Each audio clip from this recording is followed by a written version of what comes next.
नमस्कार मित्रों और साथियों, हंसी खुशी के इस अड्डे और हैप्पी भारत मिशन के मेरे इस लक्ष्य पर आप सबका स्वागत है। और आज के इस वीडियो में आपको बताऊंगा विवाह क्या है, शादी क्या है, शादी किस तरह जीवन का सबसे बड़ा त्योहार है और इस त्योहार को हम कैसे मनाएं, इसकी तरकीबें आपको इस वीडियो के जरिए बताऊंगा।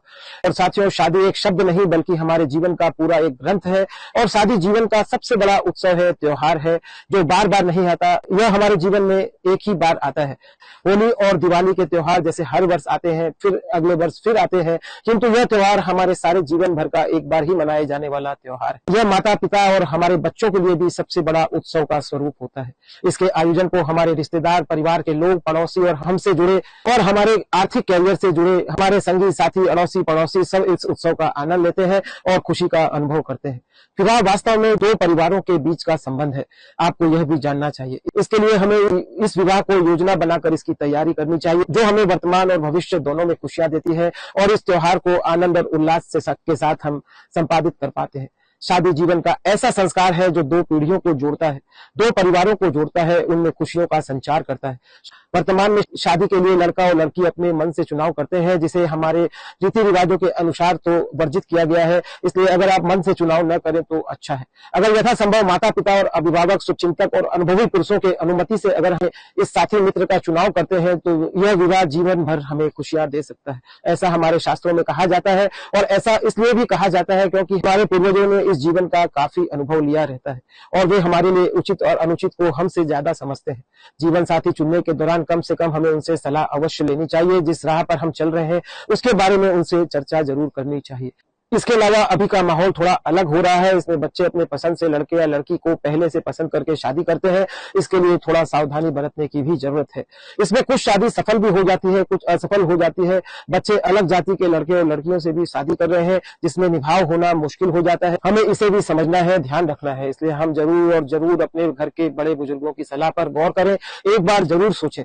कुछ बच्चे आजकल शादी करना भी नहीं चाहते, अकेले रहकर अपना जीवन बिताना चाहते हैं।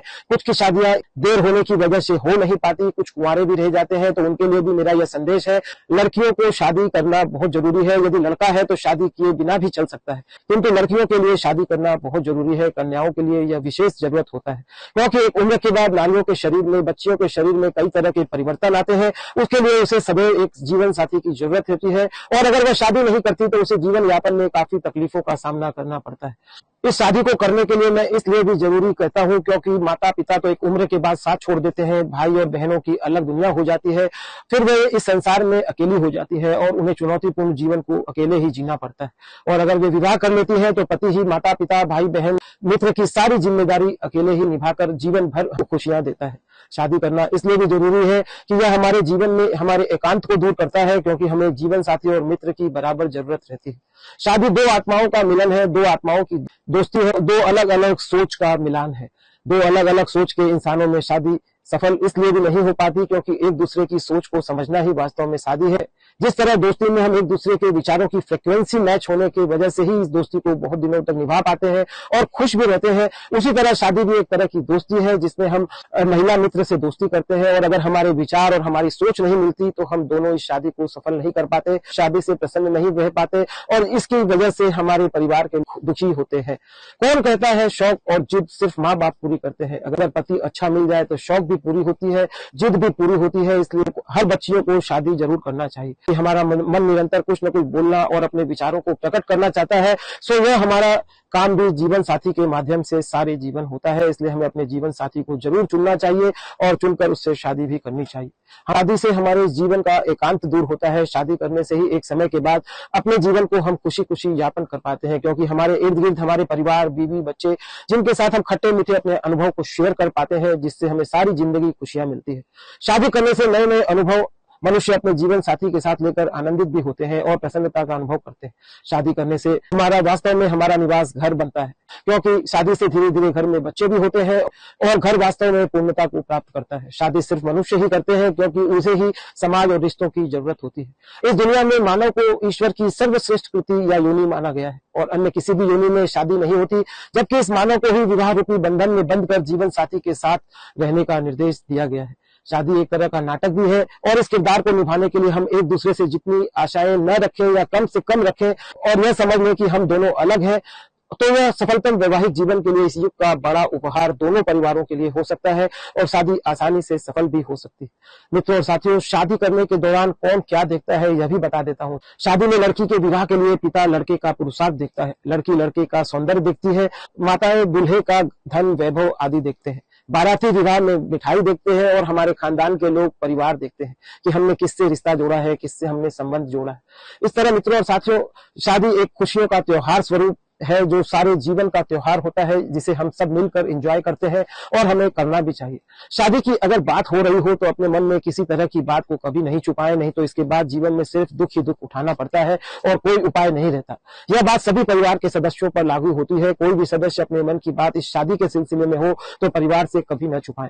शादी का मतलब जीवन का सबसे बड़ा त्योहार, क्योंकि यह शादी हमारे जीवन काल में सिर्फ एक बार ही होती है, इसलिए शादी एक ऐसा त्योहार है जिसका आनंद, जिसकी खुशी का एहसास हम सारे जीवन अनुभव के रूप में लेते हैं। हमारे माता पिता हमें जन्म देते हैं, दोस्त हमें खुशियां देते हैं, किंतु शादी से हमें जो लाइफ पार्टनर मिलता है वह हमें लाइफ देता है। इसलिए हमें इस शादी या शादी से जुड़े किसी भी चीज का कभी उपहास नहीं करना चाहिए। अपने जीवन के इस उत्सव को गंभीरता से लेना चाहिए, अपने खास से इस बारे में सलाह भी लेना चाहिए, फिर अपने निर्णय लेना चाहिए। शादी का मतलब एक नया रिश्ता, एक नया प्यार, नई पीढ़ी का आगमन। इस मौके पर सभी मेहमान हमें आशीर्वाद देने आते हैं और सभी मेहमानों का आशीर्वाद यदि इस दौरान एक जैसा होता है तो उन्हें गिफ्ट देना हो तो वह भी एक तरीके का ही हो तो सबका मान बढ़ता है, सबके लिए अच्छा होता है। इसलिए हम विवाह शादी के दौरान हमेशा एक तरह का ही गिफ्ट बांटने की आदत रखें। अगर आप मेहमान हो किसी शादी में, अगर आपको गिफ्ट देना है तो आपको गिफ्ट जरूर देना चाहिए। यह हमारी परंपरा भी रही है और यह सदा हमारी यादगार के रूप में सामने वाले के दिल में जिंदा रहता है। इसलिए हमें शादी के दौरान गिफ्ट जरूर देना चाहिए। शादी के दौरान कार्ड अगर बांटना हो तो वह कार्ड भी हमें जरूर बांटने चाहिए और कार्ड को स्वयं जाकर देना चाहिए।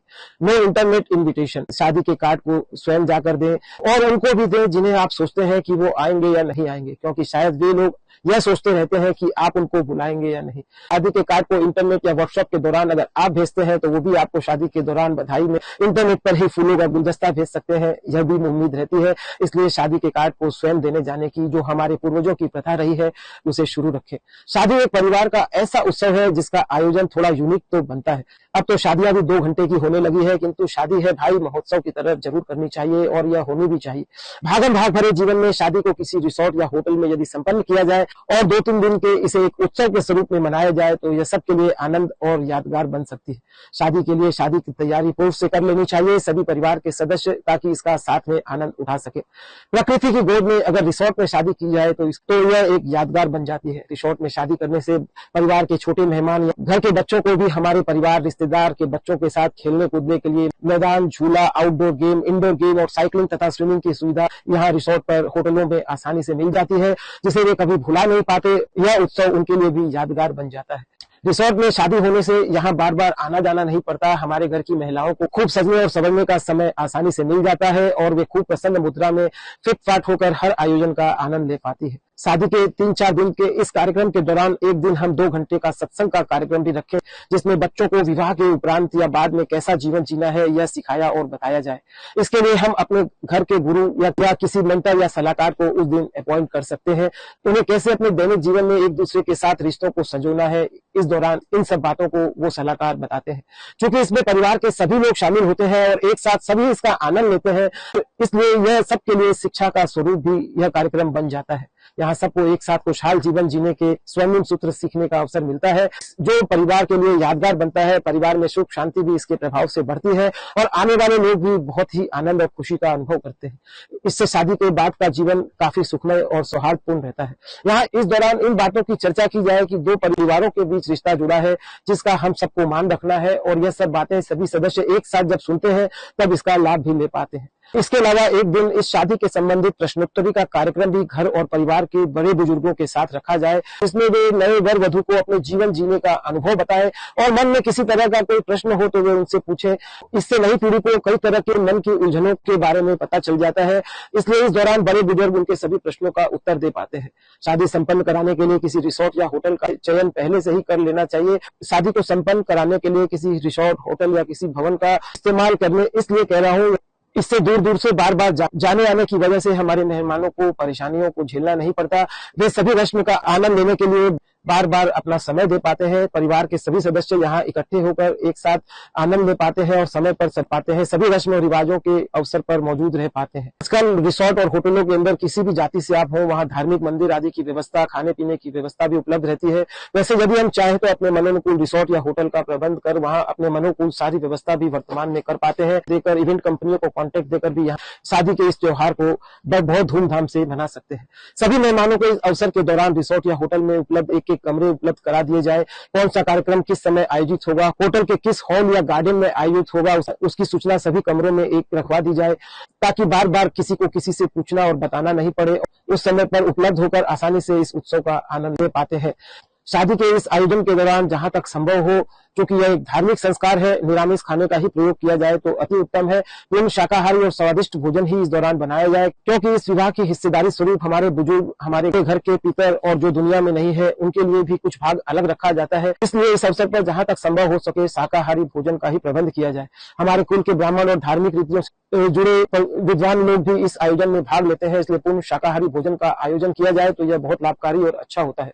जहां तक हो सके हम शादी के आयोजन को सूर्य की उपस्थिति में करें, जो कि आजकल हम शाम के वक्त करने लगे हैं या रात को करने लगे हैं। हमारे देश और हमारी संस्कृति में सूर्य की उपस्थिति में ही होता रहा है, गोधूली तक ही इन संस्कारों का आयोजन किया जाता रहा है। आजकल हम इसे भी नजरअंदाज कर रहे हैं और सारे कार्यक्रम रात को और शाम के बाद ही कर रहे हैं, जिस ओर भी हमें ध्यान देना है। बारात के दौरान हम बैंड बाजे के प्रयोग से भी हमें बचना चाहिए, क्योंकि यह पाश्चात्य देशों में युद्ध के दौरान बजाए जाते हैं। हमारे देश में बारात के दौरान ढोलक, ढोल, तुरही, शहनाई, बांसुरी इत्यादि से माहौल को सुगंधित और रोमांचित बनाया जाता रहा है, इसका भी हमें ध्यान रखना है। बारात में हाथी, घोड़े और रथ का प्रयोग किया जाए। आधुनिक समय में तरह तरह की गाड़ियों का उपयोग बढ़ रहा है, वह भी बारात के दौरान बारात की शोभा ही बढ़ाता है, इसमें कोई बुराई नहीं है। समय समय पर यथासंभव फूलों की बारिश हो, ब्राह्मण द्वारा शांति पाठ होता रहे तो यह भी विवाह के इस शुभ अवसर पर माहौल में चार चांद लगा देता है। इस दौरान सुंदर वाणी से कुछ स्त्रियां मीठे मीठे गीत गाती रहे तो यह माहौल में और चार चांद लगाता है। इस दौरान मीठे मीठे स्वरों में ब्राह्मणों और विद्वानों का एक समुदाय वेद ध्वनि का उच्चारण करे तो यह माहौल को और अधिक सुंदर और ऊर्जावान बनाता है। कुल पुरोहित के साथ बारात में वर का पिता अपने भाई और रिश्तेदारों के साथ रहे, यह भी बारात में चार चांद लगा देता है। चारों तरफ वेद की ध्वनि, शंखनाद और फूलों की बारिश। बारात गणेश, कुल देवी और देवताओं का स्मरण करते हुए विवाह स्थल तक पहुंचे तो यह बड़ा ही आनंद का माहौल बनाती है। संबंधियों से मिलन के दौरान भी इस समय फूलों की बारिश माहौल को बहुत सुंदर बना सकती है। सभी बारातियों का मान सम्मान उत्तम से उत्तम वाणी द्वारा किया जाए तो और माहौल में चार चांद लग जाता है। बारात के स्वागत के लिए दूध, शरबत, ठंडाई, जल आदि का प्रयोग तो वास्तव में आजकल बंद जैसा हो गया है। इनका प्रयोग वास्तव में बहुत ही रोमांचित कर सकता है। फल और पकवान भी स्वागत के लिए आगे भेजे जाएं, इससे सभी मेहमान बहुत प्रसन्न होते हैं। विवाह में बारात के दौरान चार चांद लगते हैं। बारात का स्वागत करने के लिए कन्या पक्ष के गुरु, ब्राह्मण, मंत्रीगण, विद्वान, भाई, बंधु और खास रिश्तेदार कन्या के पिता स्वयं आगे आकर सभी बारातियों का स्वागत करें, उन्हें गले लगाए।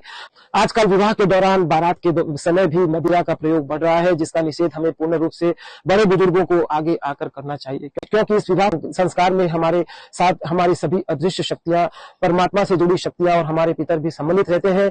ऐसा हमें जानकर इन नशीले पदार्थों से हमें बचना और बचाना चाहिए। यह हमारे आने वाली पीढ़ी के लिए हम एक संदेश स्वरूप भी उन्हें बता सकते हैं, सिखा सकते हैं। क्योंकि शादी एक पवित्र बंधन है जिससे हमें आजीवन खुशियां मिलती है। इसे हमें अग्नि साक्षी लेते हुए, अग्नि के समक्ष फेरे लेते हुए, सत्यपदी गाते हुए 7 वचनों को देकर विवाह के दौरान लेना चाहिए। और विवाह के दौरान जो विवाह मंडप में शिक्षाएं वर वधु को दी जाती है वह लेते हुए इस शादी को संपन्न कराना चाहिए।